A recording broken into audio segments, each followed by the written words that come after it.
שומעים את זה מריחה. את השאלה הזאת לא צריך נגיד. אז כיוון שהיום זה יום אוסטרליה, לכן את רוצה לספר לנו מה הקשר שלך לאוסטרליה? אני נשואה לאוסטרלי, חיינו באוסטרליה. ואלה, מה הקשר שלך לאוסטרליה? אני פשוט אוהבת את אוסטרליה. מה עיר הבירה של אוסטרליה? קנברה. יפה מאוד! האם יש באוסטרליה יותר קנגורים מאנשים?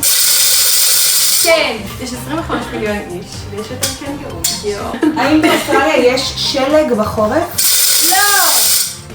יש אתרי סקי באוסטרליה, יש את טזמניה שהיא אחת הערים המאוד קרות שהיא קרובה לניו זילנד ולאנטארקטיקה, אז יש חלקים של באוסטרליה. בית האופרה המפורסם נמצא במלבורן?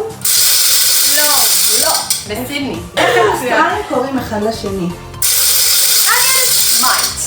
אני יכולה להגיד גם. מייט. וכשרואים אוסטרליה ביום, כאילו כולם תמיד עוצרים ואומרים, have a good one. have a good one. אני יכולה לגדור?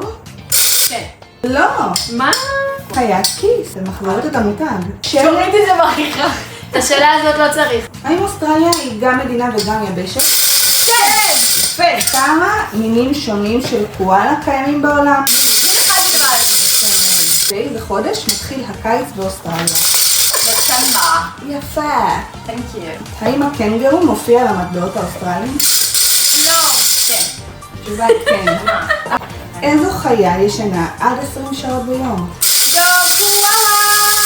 18 שעות ביממה אם אנחנו רוצים להיות מדויקים. Have a good one. Night. Happy Australia Day.